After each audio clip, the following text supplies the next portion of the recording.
Hello everyone.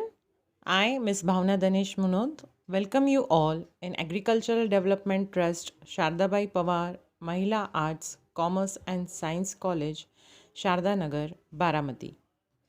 Good day, dear students. Last period we were studying about transport, and we also saw that transport plays an important role in our nation's economy. So after 1991, development of infrastructure within the country has progressed a rapid pace, and today there are different modes of transport children. So transportation means what? Carrying goods from one place to another. So either it will be of animal goods, animals, people, or goods and services from one location to another, that is called as transportation. So it can be defined means of carrying goods and people from one place to another. There are various modes of transport: rail transport, road transport, monorail, metro, ropeways, pipeline. So there are various modes of transport. In that, children, today we will study the first mode of transport, that is called as road transport.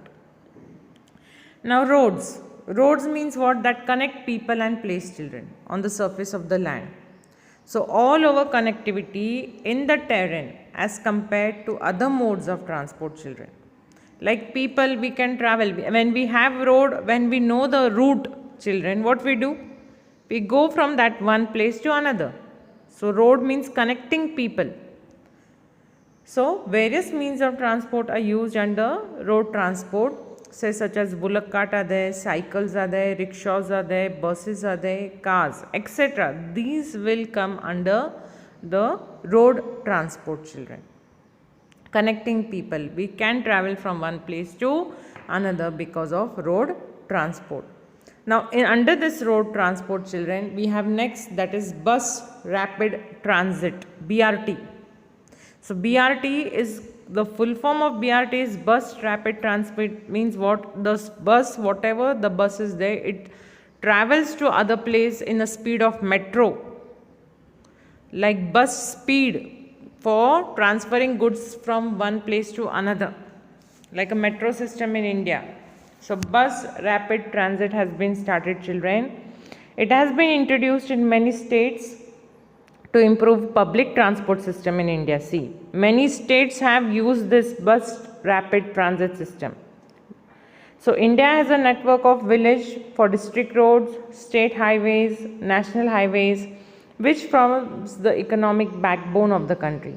So in India, Ministry of Road Transport and Highways, that is MORTH, looks after development of surface transport throughout the country. So bus rapid transit is a form of road transport, that is the fastest means of transport, like metro trains. So in India, this Ministry of Road Transport and Highways, it is called as MORTH, looks after development of surface throughout the country.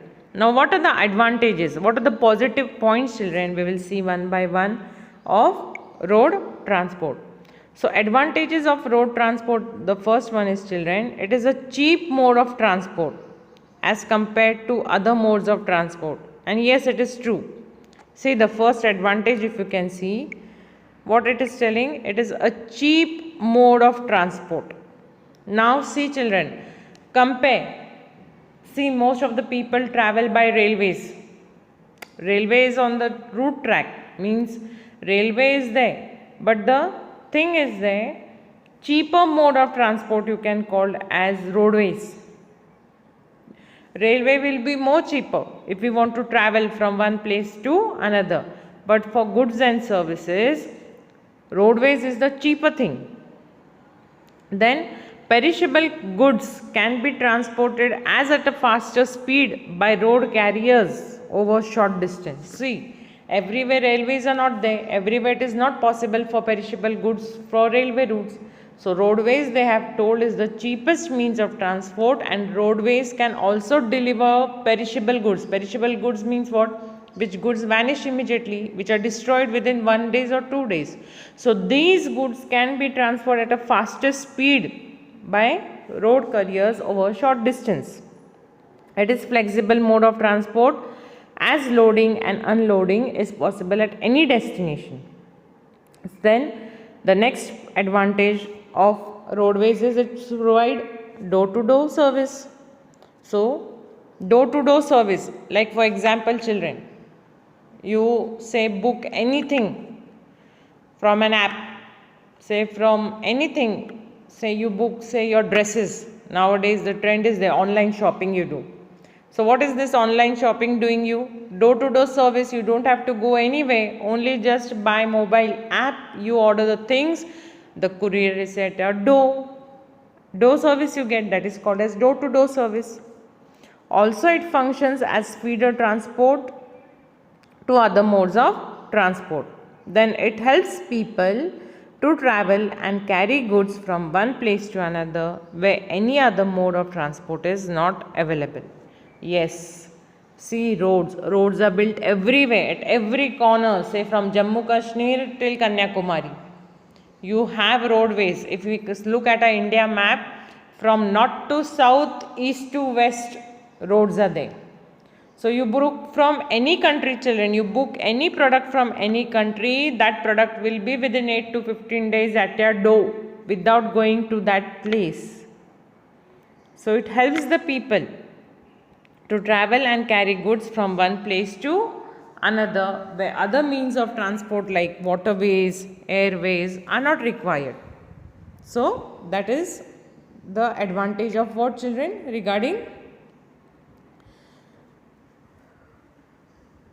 road transport, that it is a cheap mode of transport, flexible mode is there, door to door service is there. So this is advantage.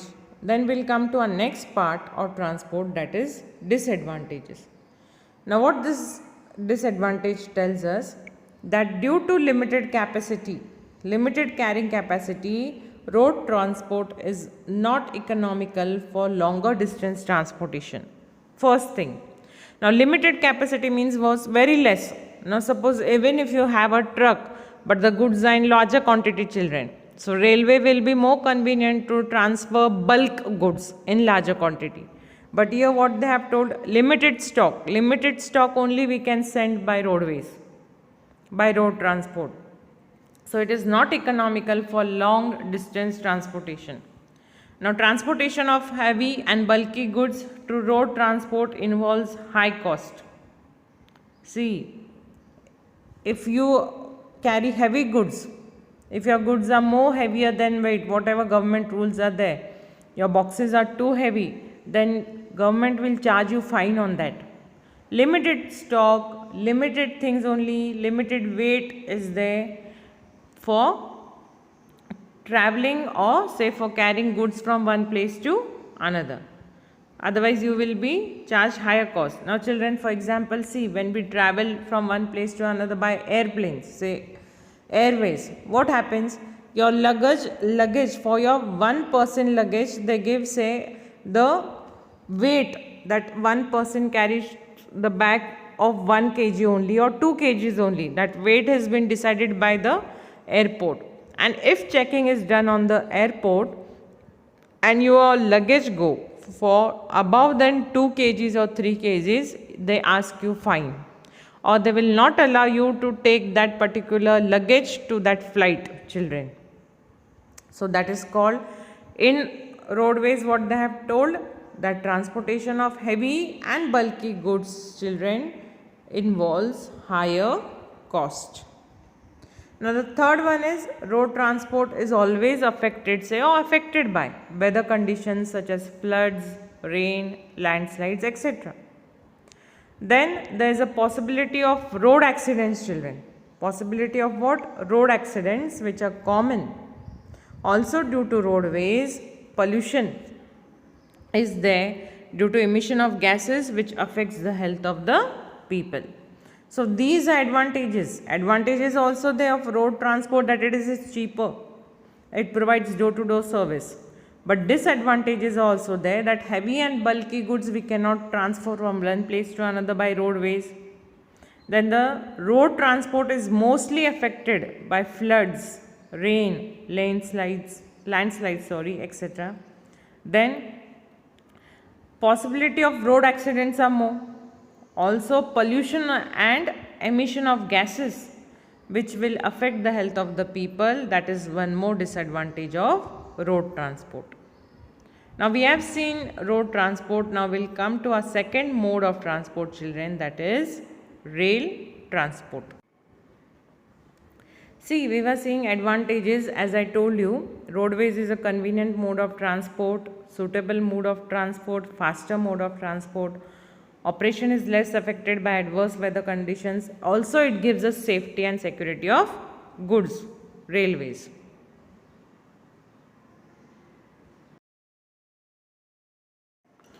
We have seen roadways, advantages and disadvantages, children. Now we'll also see at the next point, that is railways. We have seen government introduced special railways also to attract tourism. Now we'll see the advantages and disadvantages of tourism. Now tourism means according to the railways, that is advantages and disadvantages of railways.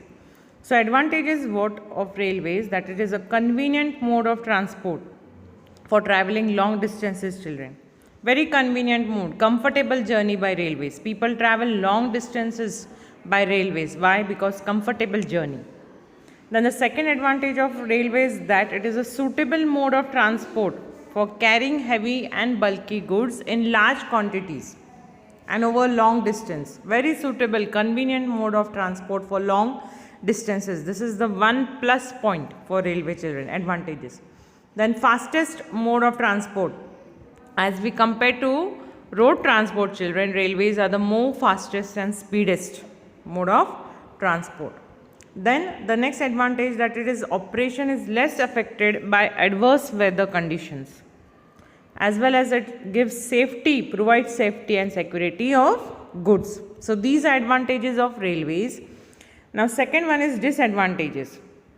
Now disadvantages of railways are that it is relatively costly for carrying goods and passengers over short distances. Means for short distance the railway journey is a little bit costly. Then it is not available in remote parts of the country, means somewhere in rural areas still railways are not developed or say not available. Then the next disadvantage of railways is it involves heavy losses of life as well as goods in case of accidents. Heavy losses of lives, accidents are there due to railways. Time flexibility is not there as trains are running as per their fixed time. So due to railways, what is happening? They are always running on time.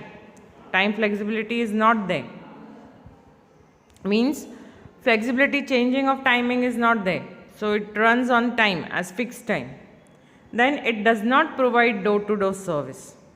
Railways does not provide us door-to-door service. So for financial year 1920, there will be no separate, they have told, regarding budget for railways.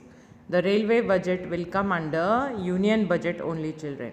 That is one more thing which had been declared in 2019-20, that separate railways budget will not be there. We will have the budget of railways in union budget. Then we are coming to our next mode of transport, that is air transport. See, first we have seen of roadways, we have seen of rail transport, then we'll come to our next mode of transport, that is air transport. Now air transport means what? Carrying the goods and passengers through airways. So by using different aircrafts like passenger aircrafts, cargo aircraft is there, helicopters are there. This is the fastest mode of transport, but it does not provide door-to-door service. So in hilly or mountain areas where other modes of transport is not accessible, air transport is important and convenient mode. So air transport is also suitable mode in case of emergency like war, medical, natural calamities, rescue operations, etc. So air transport is classified into, say, domestic transport and international transport, children. Both. Domestic means local, for local traveling also, and for international also. So air transport is carried on fixed air routes they have. Various national and international public sector and private sector airways are there. These companies are also there. They are providing services to domestic and international routes.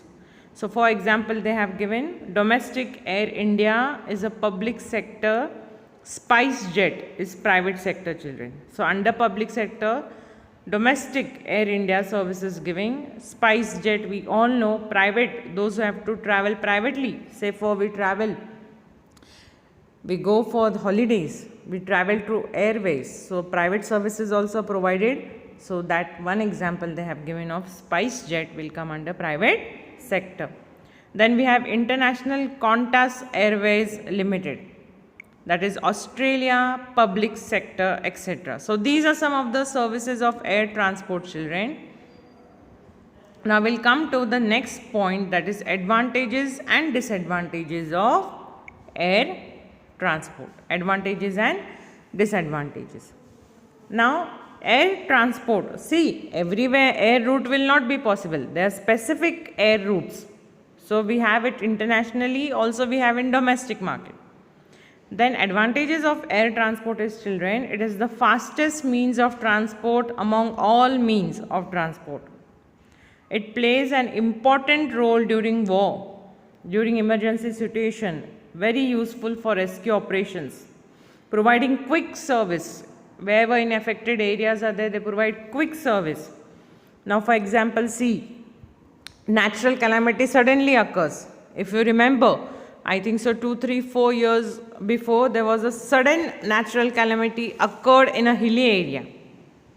So that time, such a natural calamity, if it is occurred, airways, the military, whoever helps during this natural calamities, they travel through airways. So it helps in emergency situations, it helps in affected areas. So as air transport uses natural ways, no separate construction or required for road or rail. Like for airways, we don't require construction, children. We don't require separate platform, separate route. We don't have to build up. That is one plus point for airways. Then they have also told next advantage of airways that it is less polluting. Less pollution is there as compared to other modes of transport, and it is useful in such areas where other means of transport are not accessible. Means the next advantage of airways is where we cannot have roadways, railways, waterways, airways is possible. So that time, then in that particular area, this service is more important. Then there are disadvantages also by air transport. So what are the disadvantages? That it is an expensive mode of transport. And the second one is, this airways can be affected by weather conditions, children. We have seen railways are not affected too much by weather conditions, but roadways as well as airways can get affected by weather conditions. So these are the advantages, that it is an expensive mode of transport, as well as the second disadvantage is it is affected by adverse weather conditions. Then the third disadvantage we will see, children, of airways, that it is not suitable for short distance. Yes, as it is costly to travel through aeroplane or planes, children, it is costly. So for shorter distance, say you want to travel from Pune to Mumbai, it is a short route. You can go by roadways, you can go by railways. If people are traveling from Pune to Mumbai by airways, that means it is too costly for them. So not suitable for shorter distances. Then it requires, in emergency case, okay, you can travel. But for shorter distances by airways means it will be too costly. Then the fourth disadvantage is that it requires huge investment cost, such as construction of airports, runways, air traffic control tower, etc. Cost regarding infrastructure is there for airways. So huge investment is required for construction of airports, say air traffic control tower, etc. or runways. Then the fifth disadvantage of airways is, children, that air transport is subject to international restrictions, as aeroplanes of some nations are not allowed to fly over other countries. This is the second, say, important disadvantage, that everywhere to travel to airways will not be possible. Some countries may not allow to travel through airways. Some nations may not allow. So whatever rules and regulations they have to follow for airways, it should be followed internationally. International universal rule will be applicable to travel through airways, children. Now, in India, Ministry of Civil Aviation. See, in India, who sees after this? So, in India, Ministry of Civil Aviation looks after. See, in India, Ministry of Civil Aviation looks after the development of air transport throughout the country, and the Directorate or Directorate General of Civil Aviation, that is DGCA, is the Indian government regulatory body to investigate aviation accidents and incidents and also promote safe and efficient air transportation through regulation and proactive safety systems.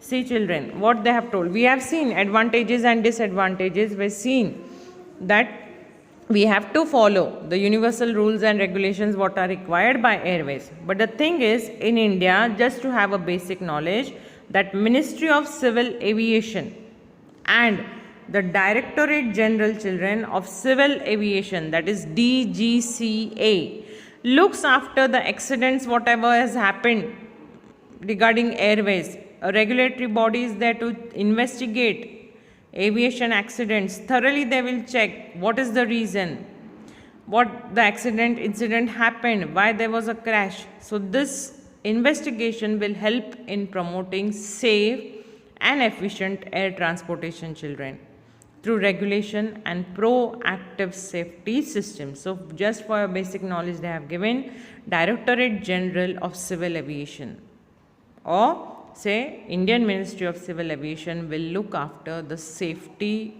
of traveling of people through Directorate General of Civil Department or Civil Aviation for safety of people to travel through airways.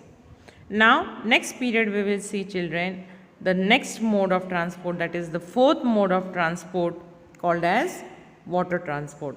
Till then, bye. Thank you.